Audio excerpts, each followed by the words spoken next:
जय माता दी मित्रों, कैसे हो आप सब।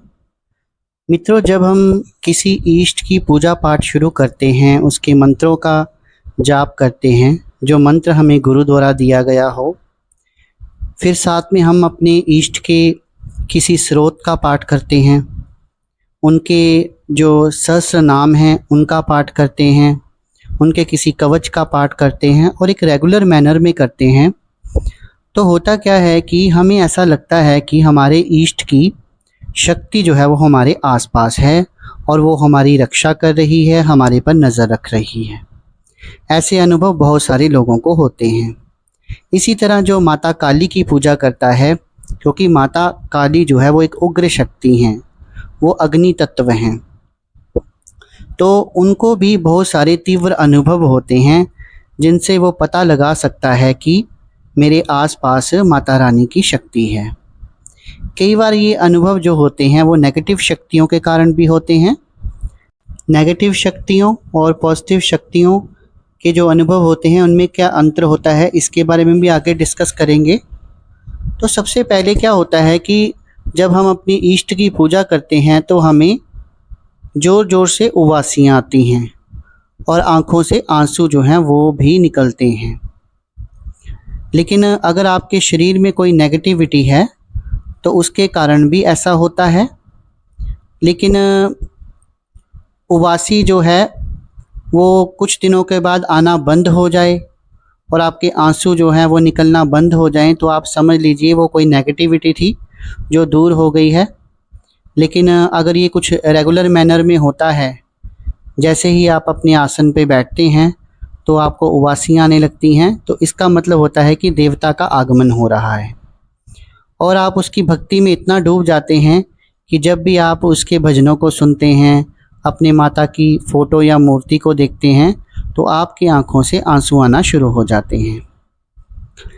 दूसरा संकेत जो है, जब आप अपने इष्ट के मंत्रों का जाप करते हैं, खासकर जब आप माता महाकाली की उपासना कर रहे होते हैं और उनके मंत्रों का जाप करते हैं, तो आपका शरीर जो है वो आगे पीछे हिलना शुरू हो जाता है, क्योंकि फायर एलिमेंट है और बहुत ही तीव्र, बहुत ही उग्र शक्ति है।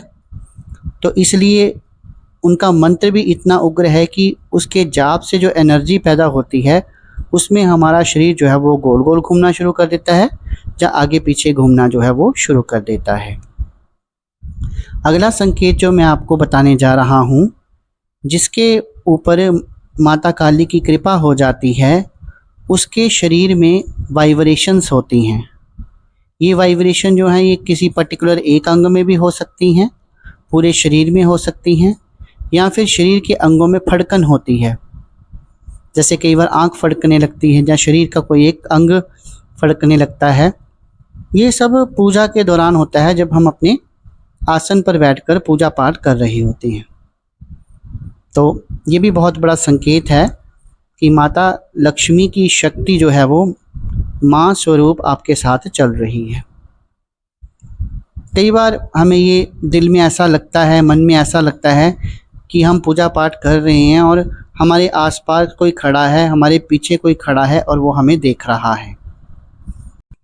ये भी एक बहुत बड़ा संकेत है कि माता काली की शक्ति जो है वो हमारे आसपास ही है।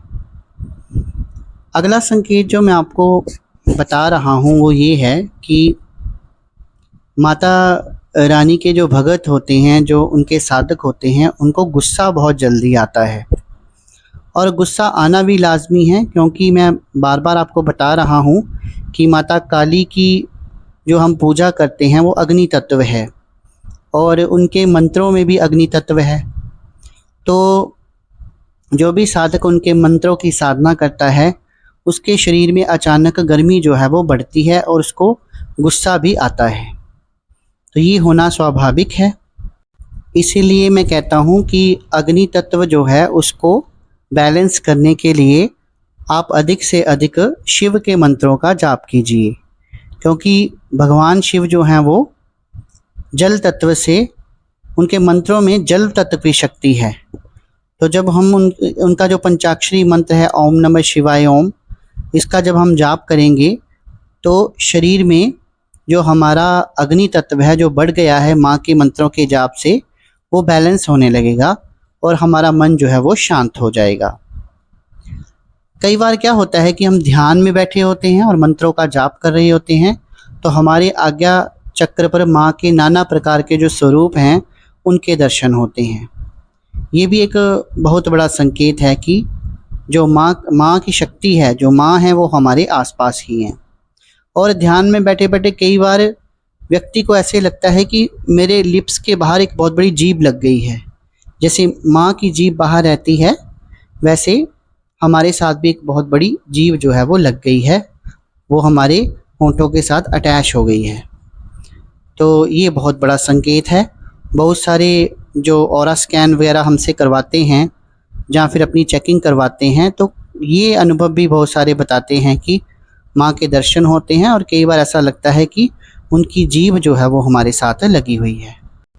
जो माता रानी के भगत होते हैं, क्योंकि माता रानी के साधक आपने देखा होगा कि ज़्यादातर लाल रंग के या काले रंग के कपड़े पहनते हैं, तो उनके जो भगत होते हैं, जो उनकी साधना करते हैं, उनको काले या लाल रंग के कपड़े जो हैं वो बहुत प्रिय होते हैं और इसी रंग के वो कपड़े जो हैं बार बार पहनना जो है वो पसंद करते हैं। और लेडीज़ जो होती हैं, कुछ लेडीज़ होती हैं जो बन सवर के रहती हैं, अच्छा श्रृंगार करके रहती हैं। इस तरह की जो लेडीज़ होती हैं वो भी भगत को प्रिय होती हैं, क्योंकि उनमें वो अपनी माँ का स्वरूप देखते हैं। और ये कहा भी गया है कि जो स्त्री जो है वो अच्छी तरह जो श्रृंगार करके रखे, 16 श्रृंगार करके रखे, उनके घर में लक्ष्मी की जो है वो कमी कभी भी नहीं होती है, क्योंकि माता लक्ष्मी भी माँ काली का ही एक रूप हैं।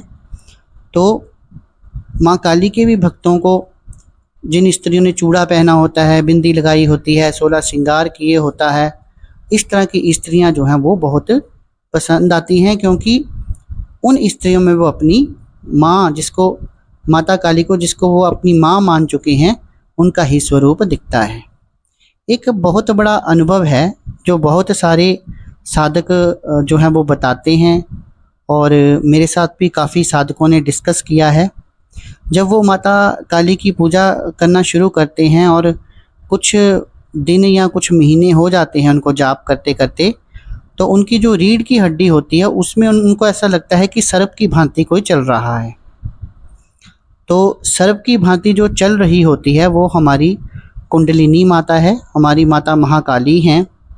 और मंत्रों के प्रभाव से वो मूलाधार से ऊपर की ओर उठती हैं और उनका उद्देश्य होता है कि वो जाकर, क्योंकि ये जो हमारा आज्ञा चक्र है ये शिव का स्थान माना गया है, तो वो मूलाधार से उठकर शिव में विलीन होने जाती हैं, तभी शिव और शक्ति का जो है वो निर्माण होता है। तो ये हमारी कुंडलिनी जो है ये माता महाकाली है, कुंडलिनी माता भी इसको कहते हैं। लेकिन शक्ति जो है वो शिव के बिना अधूरी है और शिव शक्ति के बिना अधूरे हैं, शक्ति के बिना वो भी शव हैं। तो इनका मिलन यहाँ आज्ञा चक्र के ऊपर होता है। यहाँ शिव बैठे हैं, मूलाधार से शक्ति जो है जाकर उनके साथ मिलती है और इस शक्ति के मिलन के बाद ही हमारी जो थर्ड आई है वो जो है ओपन होती है। तो ये भी एक बहुत बड़ा संकेत है। और कभी भी आप जैसे भगवती की पूजा कर रहे हैं या भगवती के किसी मंदिर में जा रहे हैं और वहाँ पर भजन कीर्तन शुरू हो गया है, जहाँ किसी ने माँ का जगराता करवाया हुआ है, ऐसी जगहों पर भी क्या होता है कि माँ का मंत्रों का जाप करने वाला, जब माँ की किसी भी स्रोत का पाठ करने वाला या कवच का पाठ करने वाला या माँ की जो नाम है उनका जाप करने वाला व्यक्ति जो कि रेगुलर मैनर में ये पूजा पाठ कर रहा है, उसके रोंगटे खड़े होना शुरू हो जाते हैं। तो ये भी एक बहुत बड़ा पॉजिटिव साइन है। जब उसके रोंगटे खड़े हो जाते हैं, वाइब्रेशंस आना शुरू हो जाती हैं, तो आप समझ लीजिए कि माता महाकाली जो हैं वो आपके साथ हैं, वो हमेशा माँ स्वरूप में आपकी रक्षा कर रही हैं। शत्रु जो हैं वो आपका कुछ नहीं बिगाड़ सकते, आपके जीवन में किसी भी प्रकार की कमी जो है वो कभी नहीं आ सकती। तो आशा करता हूँ कुछ संकेत मैंने जो आज आपको बताए हैं कि अगर शक्ति आपके आसपास है या उसकी कृपा आपके ऊपर है, तो आपको ऐसे कौन से लक्षण हैं जो दिखाई देते हैं, वो आपको लक्षण शायद आप अपने में भी दिखाई देते हों। अगर ऐसा है तो आपके ऊपर माता की कृपा है। आज की वीडियो में बस इतना ही। कल फिर हाजिर होऊंगा एक नई वीडियो के साथ। अगर वीडियो अच्छी लगी हो, वीडियो को लाइक कर दीजिए, शेयर कर दीजिए, चैनल को सब्सक्राइब कर दीजिए और बेल आइकन को दबाना ना भूलिएगा, ताकि आगे इसी तरह की वीडियोस का नोटिफिकेशन आप तक पहुंचता रहे। आपका अध्यात्म के बारे में जो ज्ञान है वो बढ़ता रहे। धन्यवाद।